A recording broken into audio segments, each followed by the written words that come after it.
नमस्कार मेरे प्यारे दोस्तों, आप सभी का हार्दिक स्वागत है आपके अपने YouTube channel study GS with छोटे लाल में। तो प्यारे दोस्तों, चलिए आज हम जो है वही कड़ी को आगे बढ़ाएंगे जो हम पढ़ते आ रहे हैं। हम बात कर रहे हैं प्यारे दोस्तों किसकी? गांधी युग में होने वाले जो महत्वपूर्ण घटनाएं और आंदोलन थी उसके बारे में हम बात कर रहे हैं। तो प्यारे दोस्तों, आज जो हम बात करेंगे एक नई आंदोलन के बारे में, जो है कौन सा? खिलाफत आंदोलन, है ना। तो खिलाफत आंदोलन जो है प्यारे दोस्तों किस कारण से शुरू हुआ, क्या इसके पीछे रीजन था, इसके बारे में पूरे देखेंगे। और खिलाफत आंदोलन में क्या महत्वपूर्ण फैसले लिए गए इसके बारे में भी हम देखेंगे। तो प्यारे दोस्तों, अगर चैनल में नए हैं तो चैनल को लाइक शेयर और सब्सक्राइब करना ना भूलें। साथ ही साथ अगर सब्सक्राइब कर लिए हैं तो प्रेस द बेल आइकन को भी एक्टिव कर लें। और जितना हो सके प्यारे दोस्तों उतना शेयर करते रहें, जरूर करते रहे प्यारे दोस्तों। आप लोगों का प्यार सपोर्ट यही तो हमें चाहिए, और हमें क्या चाहिए? कुछ नहीं। तो प्यारे दोस्तों, बात करेंगे आज खिलाफत आंदोलन के बारे में, है ना। खिलाफत मूवमेंट जो 1919 से 1924 तक चला था। तो बात करते हैं प्यारे दोस्तों कि ये शुरू क्यों हुआ। ये प्रथम विश्व युद्ध के दौरान जो है, जो तुर्की देश था, राष्ट्र था, वो किसके तरफ हो गया? वो हो गया था प्यारे दोस्तों फ्रांस के जर्मनी के तरफ, है ना।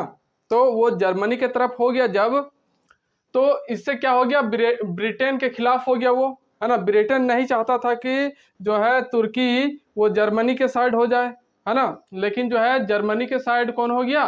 तुर्की हो गया। और तुर्की जो का सुल्तान जो था प्यारे दोस्तों, उसको बोला जाता था खलीफा। इस्लाम धर्म में जो है खलीफा एक पद हुआ करता था, जो क्या होता था? सबसे ऊंचा पद होता था, है ना, इस्लाम धर्म में।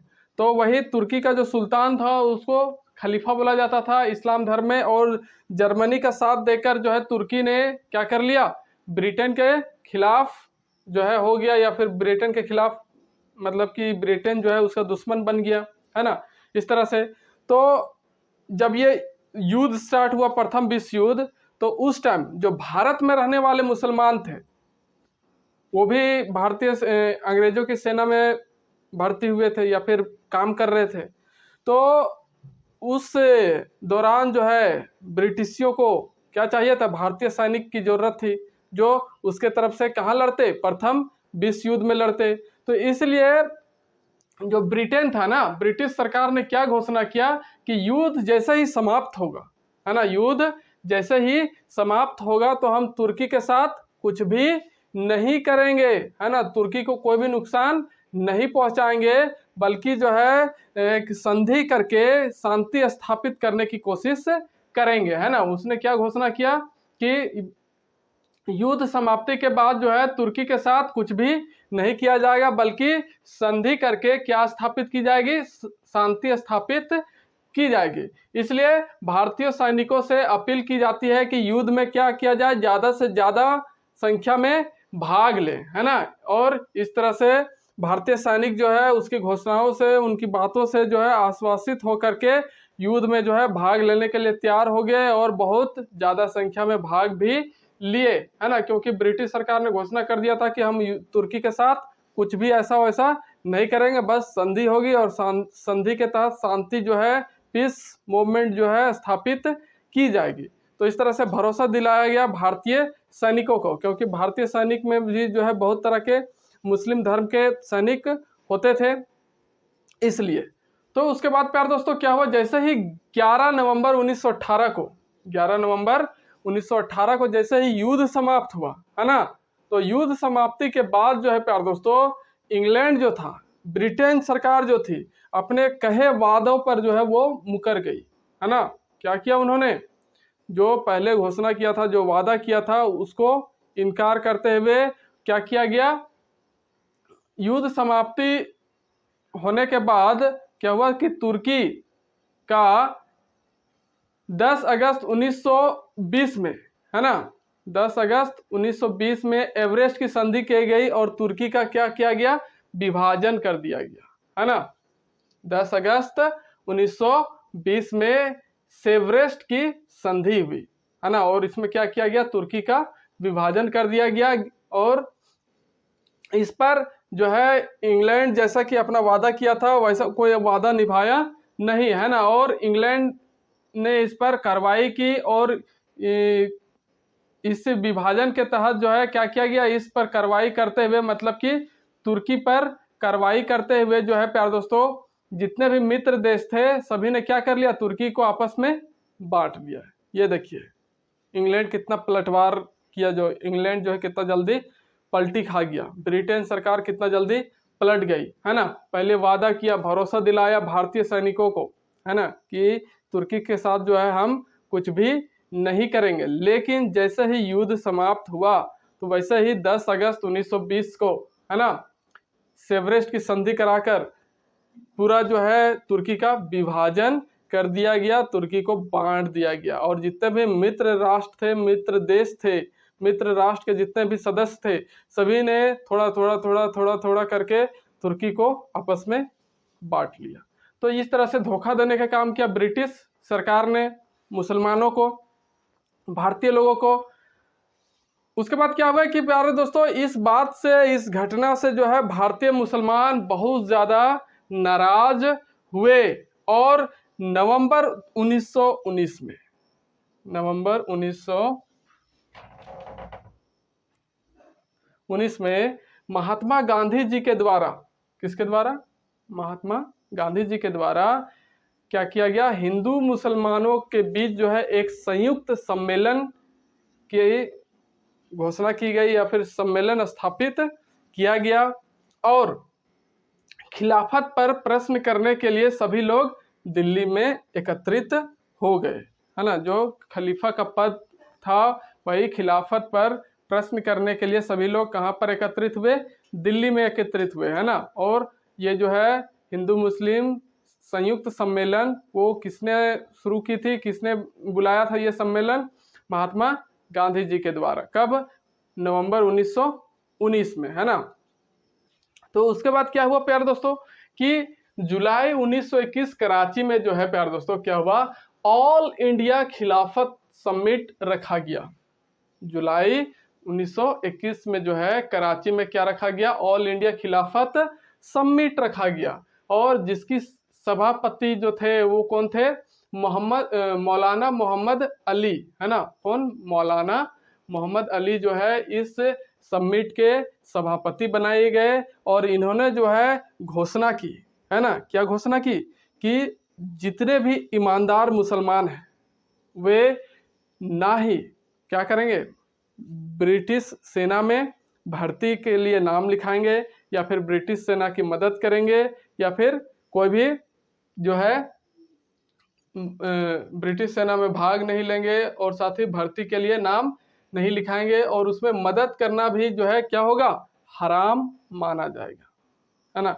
उन्होंने क्या घोषणा की, मोहम्मद अली ने, मौलाना मोहम्मद अली ने, कि कोई भी अगर ईमानदार मुसलमान ब्रिटिश सेना में भाग लेता है या भर्ती के लिए नाम लिखाता है या फिर क्या मदद करता है उसमें, तो वो क्या माना जाएगा, हराम माना जाएगा, हराम, है ना। मतलब कि जो इस्लाम धर्म में उनके धर्म के अकॉर्डिंग जो बात नहीं की जाती है या फिर नहीं होती उसी को हराम बोलते हैं ना, या फिर कह सकते हैं कि पाप का काम हो गया। तो ये घोषणा किया गया मोहम्मद अली के द्वारा, है ना। इस तरह से ब्रिटिश आर्मी में मुसलमानों की जो भर्ती है वो पूरी तरीके से बंद हो गई, पूरी तरीके से भारतीय मुसलमान जो है ब्रिटिश सेना में भाग लेना बंद कर दिए, है ना। उसके बाद क्या हुआ प्यारे दोस्तों कि गांधी जी के इस कदम से, पहले तो ये सभा जो है आयोजित किया गया था, संयुक्त सभा, वो गांधी जी के द्वारा किया गया था, है ना। तो गांधी जी के इन्हीं गांधी जी के इस कदम से जो है बहुत खुश हुए। कौन, आप नाम सुने होंगे, सीमांत गांधी, फ्रंटियर गांधी जिसको कहते हैं, है ना। तो इन्होंने भी जो है इस आंदोलन में बढ़ चढ़कर बहुत जोरदार तरीके से आंदोलन में अपनी भूमिका निभाई और गांधी जी के इन कदमों से, इन फैसलों से जो है वो बहुत प्रभावित हुए, खुश हुए, है ना। और वो कौन थे, फ्रंटियर गांधी, सीमांत गांधी, है ना। और ये कहाँ के रहने वाले थे? अफगानिस्तान के, है ना। तो फ्रंटियर गांधी, सीमांत गांधी ने भी इस आंदोलन में अपना महत्वपूर्ण भूमिका निभाया। अफगानिस्तान के जो रहने वाले थे, है ना। और यही जो फ्रंटियर गांधी, सीमांत गांधी है, यही वो आदमी है जिन्हें भारत में जो है भारत रत्न मिला एक विदेशी के रूप में। मतलब कि भारत रत्न प्राप्त करने वाला प्रथम विदेशी कोई था तो वही है सीमांत गांधी, फ्रंटियर गांधी, जो अफगानिस्तान के रहने वाले थे और खिलाफत आंदोलन में जो है अपनी महत्वपूर्ण भूमिका निभाई। उसके बाद क्या हुआ प्यारे दोस्तों कि 3 मार्च 1924, है ना, 3 मार्च 1924 को जो है अंततः क्या कर दिया गया? खलीफा का जो पद होता था उसको समाप्त कर दिया गया, है ना। 3 मार्च 1924 में खलीफा का पद जो है क्या कर दिया गया? समाप्त कर दिया गया। तो ये था प्यारे दोस्तों खिलाफत आंदोलन, है ना। क्या था? खिलाफत आंदोलन, जिसके बारे में मैंने सारी चीजें बताई, जो इम्पोर्टेंट बातें थी जो हमें एग्जाम्स के लिए पढ़नी होती है। ऐसे तो पढ़ने को और कुछ मिलेगा आपको, लेकिन वो ज़्यादा एग्जाम रिलेवेंट नहीं होता, है ना। तो बात करेंगे प्यारे दोस्तों एक छोटा बात, इसके बाद क्या हुआ था कि इससे पहले क्या हुआ था 1924 से पहले कि 1920 में जो कांग्रेस का नागपुर अधिवेशन हुआ था, है ना। कांग्रेस का क्या हुआ था? नागपुर अधिवेशन, जिसमें जो है अध्यक्ष कौन बने थे? वीर राघवाचारी, है ना। तो उसमें जो है फैसला लिया गया था प्यारे दोस्तों कि जो असहयोग आंदोलन है उसको मतलब कि पारित कर दिया गया था, है ना। उसकी पुष्टि कर दी गई थी कि अब जो है क्या किया जाएगा? असहयोग आंदोलन शुरू किया जाना चाहिए या फिर किया जाएगा। और जो स्वराज है प्यारे दोस्तों उसको ही एकमात्र भारतीयों का जो है लक्ष्य घोषित किया गया था, है ना, कि हम भारतीयों का जो है एकमात्र लक्ष्य क्या है? सौराष्ट्र, है ना, या फिर स्वराज्य जो है प्राप्त करना, वही था। निर्णय लिया गया था 1920 में कांग्रेस के नागपुर अधिवेशन में।